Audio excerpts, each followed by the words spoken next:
we're going to do things a little bit different. What, we got 5 minutes, Will? All right, let's do things a little bit. We've got Arjun with us as well. You know, you lot all out there, we all talk about robotaxis. Robotaxis is going to be the answer. Robotaxis, autonomy. But actually, what does it mean? I mean, who wants... I don't know. At the moment, are we all going to want to get in these taxis? Is it going to be all of our own personal fleet? If we own a Tesla, is it going to whip off our drive or whatever on its own? I mean, this is... We're all assuming we know what this is going to look like, but we don't. So, I mean, Arj... Well, let me start off on one point.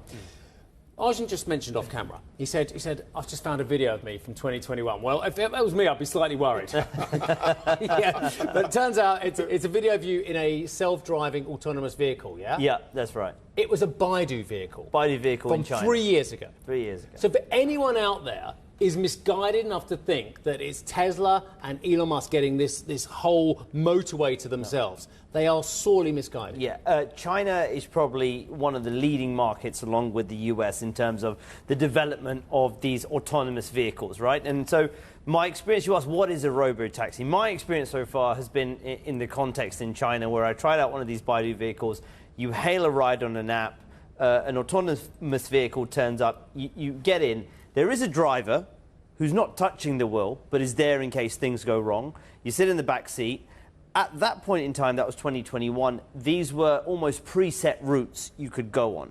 So they were driving autonomously, but they were preset routes. Now, a lot of that has moved on since then. There's been quick development. But the idea, I think, of robotaxi is varied. One is this idea of an Uber-style service, but which is effectively just autonomous vehicles. There's no driver. There's no driver in its sort of purest form. If we were to achieve those goals, it would be a car turns up, no driver, you put in your destination, off you go. Maybe you pick some people up along the way, I don't know. But that's one. Then there's the Tesla version of what Elon Musk has described over the past few years as his vision for robotaxis, which is that Tesla, the largest EV player in the world, has all these cars on the road, and they can mobilize this fleet of cars owned by other people, you, I, anyone else, into a fleet of cars that are able to be hailed also via an app. Let me stop you right there, Arjun. This is where I think it's worth us all having this chat.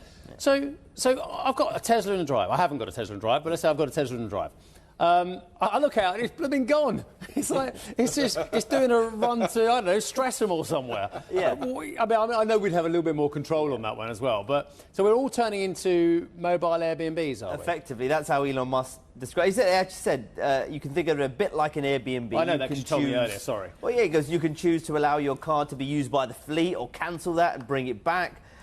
He also said, he said if you can think of the driving fleet of Tesla vehicles as like a giant sort of Airbnb equivalent fleet, Airbnb on wheels. So I mean, you give it permission, but the question is, say you said, okay, I'm happy with my Tesla car to go out, and it's picked up someone and they've thrown their food all over the car or thrown up, and it comes back. You've had my family and there's crisps everywhere and sticky toffees and then stuff. It comes back. And then you've got to go to work in 5 minutes. Oh, boy. Then what? Okay. Then what do you do? Here's my other question. You don't make it available at 10:55 p.m. on a Friday night, do you? Oh, no, not a chance. or on a Thursday night in the city, because no one works Friday. Thank you. If the robotaxis are successful, whatever success then pretty much looks like here, what's Uber's market value? $140 billion? So you could, let's just say these robotaxis wipe out Uber's business for whatever reason, right?